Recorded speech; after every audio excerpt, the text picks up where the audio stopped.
This is Cassie number 41, the sophomore in NCUE. Elora Hardy, magical houses made of bamboo. When I was 9 years old, my mom asked me what I would want my house to look like, and I drew this fairy mushroom. And then she actually built it, laughter.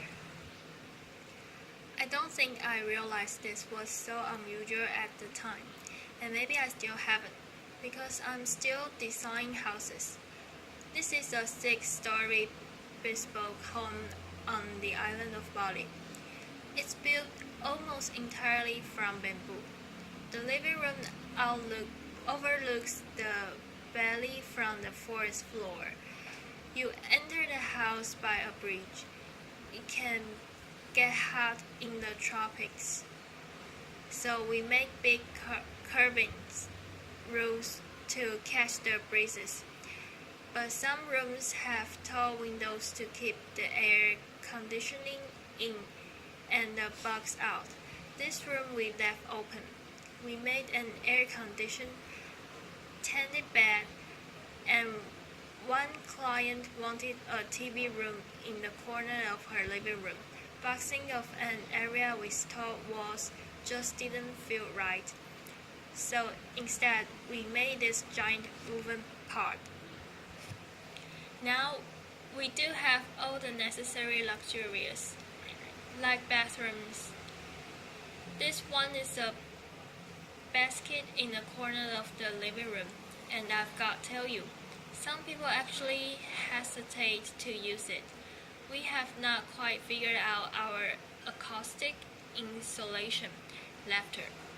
So there are lots of things that we're still working on, but one thing I have learned is that bamboo will treat you well if you use it right. It's actually a wild grass. It grows on otherwise unproductive land, deep ravines, mountainsides.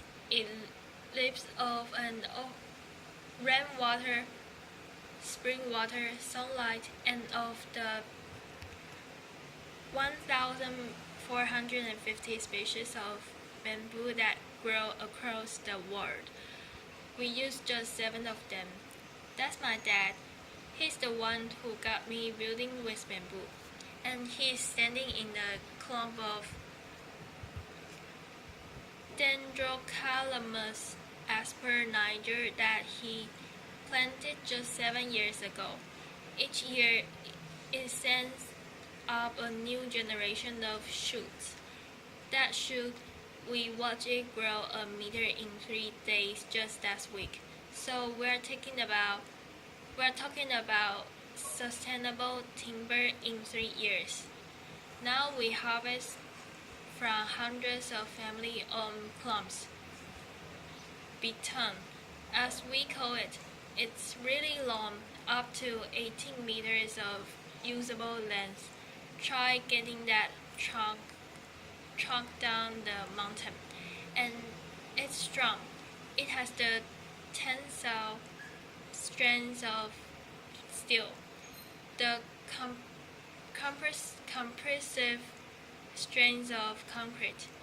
Slam 4 tons straight down on a pole, and it can take it because it's hollow.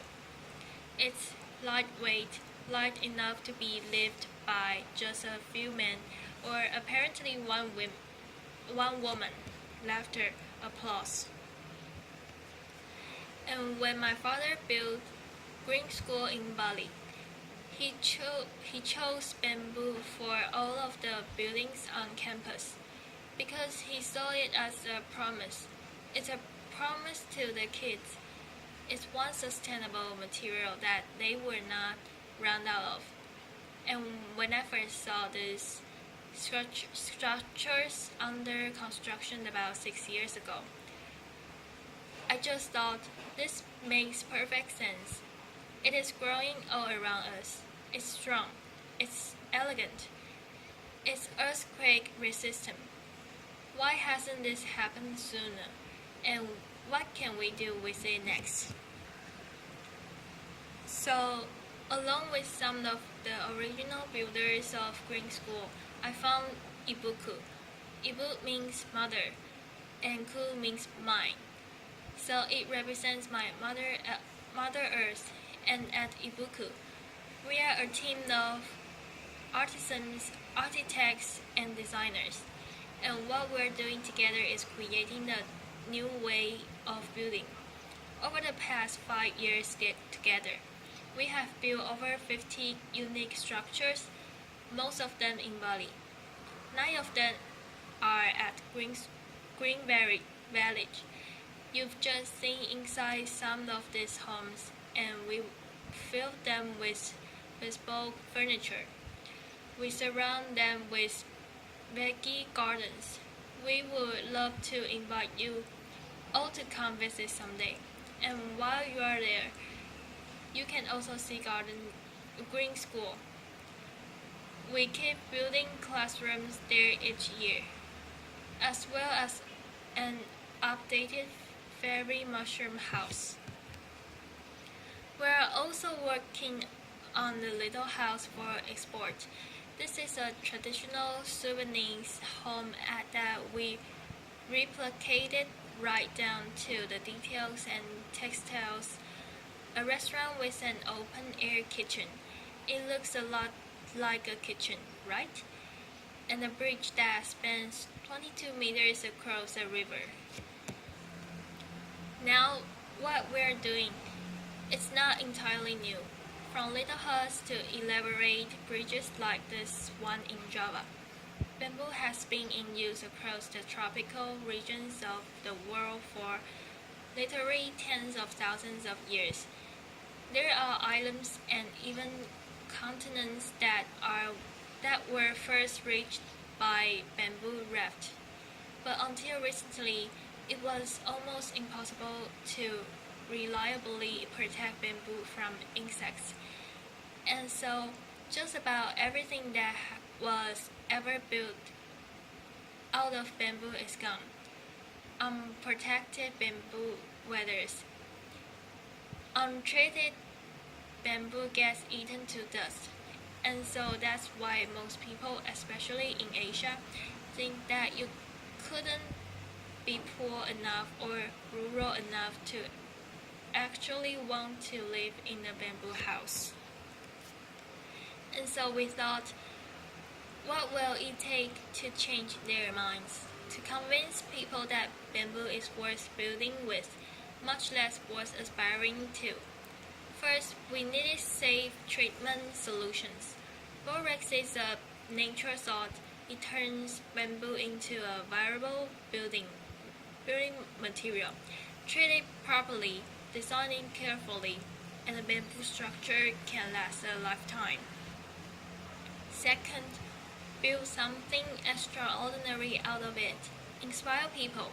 Fortunately, Balinese culture fosters craftsmanship.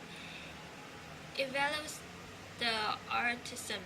So combine those with the adventurous outliers from new generations of locally trained architects and designers and engineers.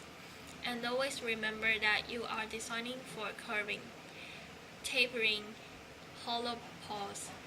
No two poles alike. No straight lines. No 2x4 here. The tried and true, well-crafted formulas and vocabulary of architecture do not apply here. We have had to invent our own rules. We ask the bamboo what it's good at, what it wants to become, and what it says. Respect it, design for its strengths, protect it from water, and to make the most of its curves. So we design in real 3D, making scale structural models out of the same material that were later used to build the house. And bamboo model making is an art, as well as some hardcore engineering. So that's the blueprint of the house, laughter. And we bring it to sight, and with tiny rulers we measure each pole and consider each curve, and we choose a piece of bamboo from the pile to replicate that house on site.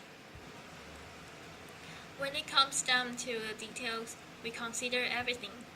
Why are doors so often rectangular? Why not round? How could you make a door better?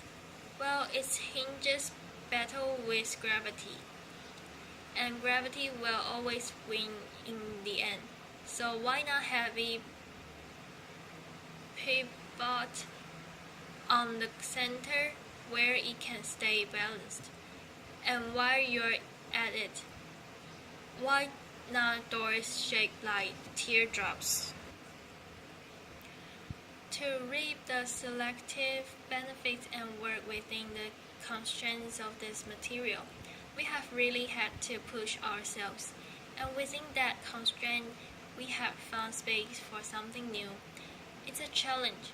How do you make a ceiling? If you don't have any flat boards to work with, let me tell you, sometimes I dream of sheetrock and plywood, laughter. But if what you've got is skilled craftsmen and itsy bitsy little bits, weave that ceiling together. Stretch a canvas over it, lacquer it.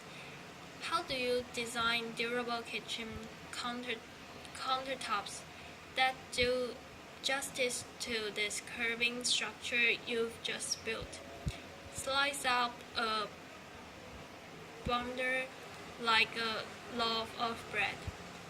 Hand carve each to fit the other. Leave the crust on, and what you're doing, it is almost entirely handmade. The structural connections of our buildings are reinforced by steel joints, but we use a lot of hand-whittled bamboo pins.